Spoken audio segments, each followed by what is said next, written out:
ម៉ោង12រំលងអាធ្រាត្រឈានចូលថ្ងៃពុធទី1តុលាសហរដ្ឋអាមេរិកបានឈានជើងចូលក្នុងវិបត្តិគ្មានថវិការដ្ឋដើម្បីចំណាយឬហៅថាវិបត្តិ shutdown ដែលបានបង្ខំឲ្យស្ថាប័នរដ្ឋសហព័ន្ធសេវាសាធារណៈត្រូវបិទទ្វារលែងដំណើរការសឹងទាំងស្រុងបញ្ហានេះបានកើតឡើងគឺបន្ទាប់ពីគណៈបកធំទាំងពីរគឺបកប្រជាធិបតេយ្យនិងបកសាធារណរដ្ឋបានខ្វែងគំនិតគ្នានៅក្នុងការអនុម័តច្បាប់ថវិកាជាតិនៅក្នុងសភាខុនក្រេស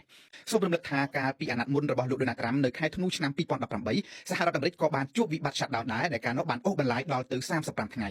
គេមិនអាចដឹងបានទេថាតើបកប្រជាធិបតេយ្យអាចនឹងអត់ទ្រាំប្រកាន់គោលជំហរទាមទារនេះដល់ពេលណាព្រោះថាវិបត្តិ shutdown នេះជះឥទ្ធិពលអាក្រក់ខ្លាំងណាស់សរុបទាំងអស់មានបុគ្គលិករដ្ឋសហព័ន្ធប្រមាណ750,000នាក់ដែលត្រូវបញ្ឈរជើងជាបណ្ដោះអាសន្នចរាចរណ៍យន្តហោះក៏អាចរងផលប៉ះពាល់ដោយសារតែគ្មានបុគ្គលិកគ្រប់គ្រងសន្តិសុខផ្លូវអាកាសធ្វើការប្រាក់ឧបត្ថម្ភសង្គមកិច្ចមួយចំនួនក៏ត្រូវផ្អាកយោងតាមការវិភាគរបស់ក្រុមហ៊ុនធានារ៉ាប់រង National Wide វិបត្តិ shutdown អាចនឹងធ្វើឲ្យកំណើនសេដ្ឋកិច្ចអាមេរិកដើរថយក្រោយចំនួន0.2%នៃភាគរយសូមបញ្ជាក់ដែរថាគណៈបកសាធារណរដ្ឋមានសម្លេងភាគច្រើនទាំងក្នុងសភាតំណាងនិងនៅព្រឹទ្ធសភាក៏ប៉ុន្តែតេតិននឹងច្បាប់ថវិកាជាតិវិធានច្បាប់នៅព្រឹទ្ធសភាបានកំណត់ថាត្រូវតែមានសម្លេងគាំទ្រចំនួន60លើ100មានន័យថាបកសាធារណរដ្ឋត្រូវការសម្លេងបោះឆ្នោតគាំទ្រពីបកប្រជាធិបតេយ្យយ៉ាងហោច7សម្លេងទៀតទើបគ្រប់កាលពីខែមីនាដើម្បីបញ្ជាបញ្ហា shutdown នេះសមាជិកព្រឹទ្ធសភាបកប្រជាធិបតេយ្យចំនួន10នាក់បានបង្ខំចិត្តបោះឆ្នោតទទួលយកគម្រោងថវិកាស្នើដោយគណៈបកសាធារណរដ្ឋ